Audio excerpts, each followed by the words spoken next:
Hey, it's Melissa here from Women's App Workout, and I have a question for you. Do you often, when you're bored or tired or super stressed, do you reach for sugary foods like candy and cookies? Do you often get less than 6 hours of sleep at night? Do you often have a memory from your childhood that's connected with sugary sweets that you immediately go back to and grab cookies from? Or have you ever just wanted to have one cookie and it just doesn't satisfy your craving, so you keep eating and eating and eating? If you have answered yes to any of these questions, then it is very quite possible that you have an addiction to sugar.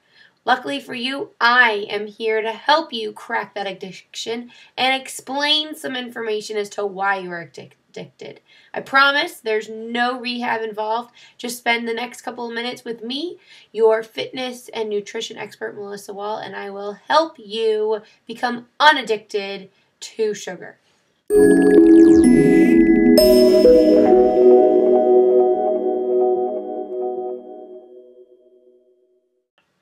So you are here because you answered yes to one of the previous questions. Do you get less than 6 hours of sleep at night? Is there some childhood memory that whenever you think of it, you crave sweets? When you are stressed, overly exhausted, you have this extra intense craving, you go right ahead for sugar instead of trying to grab maybe a healthier treat. Or you can't just have, when you do grab that sugar, you can't just have one cookie. You got to keep going and going because you just can't seem to find enough to satisfy that sugar craving. Well, you are not alone. There are millions of people out there that are addicted to sugar. Why? Because recent studies have found that sugar is actually affecting your brain as you eat it. There's a recent study put out that when people eat sugar, so when they see sugary treats or when they think of sugar, your brain reacts in a way like addicts do. So alcohol, people with alcohol addiction, people with drug addiction have the same brain patterns as you do when you think about sugar or when you go to crave sugar, which is crazy because who would think that having an addiction like to a cookie would be the same thing as having addiction to drugs? Crazy. There are two completely different ends of the spectrum. However, they are actually doing very similar things to your brain, which is why you seem addicted to it and why you can't seem to crack that habit no matter how hard you try. Especially, this seems to be a big problem I see with a lot of my clients when they're trying to lose those last couple of pounds, that finding the ability to say no to the treats on a consistent basis and saying no to those sugary cookies and cakes and ice cream. Oh, my personal favorite ice cream.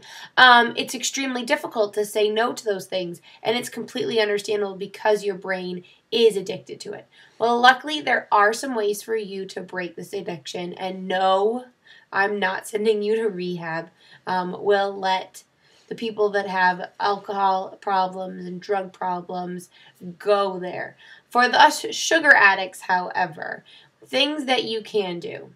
Put a picture up of where your goal is. So if there's a certain person's body type that you really are trying to get to, even if you're taking somebody's arm from a magazine, pasting it with someone else's abs, put the picture up there. Write down your goals and put it in a place where that you see every single day so that you know that this is where you want to go. The next time that you go downstairs to grab that sugary treat, think for a second and stop. Be like, okay, where am I trying to go?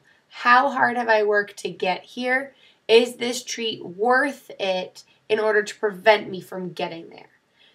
Usually, no. I'm all for it. Don't get me wrong. I enjoy my cookies and treats and I love my ice cream. However, I don't eat them every day.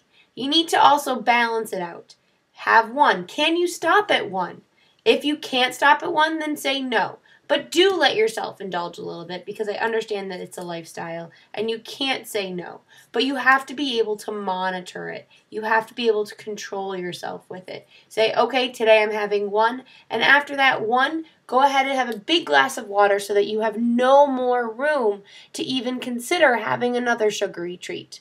And that's going to help you lessen that addiction and allow yourself to be free and continue to see the success and the weight loss success that you like. So, Next time that you have a sugar craving, stop, think, visualize. Where am I trying to go? Another thing, maybe if you have to have one, if it's your favorite cake, if it's a special occasion, go ahead and do it. But tell yourself only one and stick to it. Drink a big glass of water afterwards to help yourself get really full so you have no more room for any of those other treats. And also just tell yourself, you know what? I can do this. Believe in yourself. I believe in you that you're going to be able to do it, so you believe in yourself. So even though a sugar addiction is similar to that of somebody with an alcohol or a drug addiction, breaking the sugar habit is a little bit easier than breaking the drug or alcohol addiction pattern. Once you give something up for a little bit, your body doesn't crave it as often. So I know you can do it. Go out there, try to kick that sugar habit, and make sure you click subscribe to help you stay fit and for other tips and tricks to help you reach your fitness goals. Have a great day.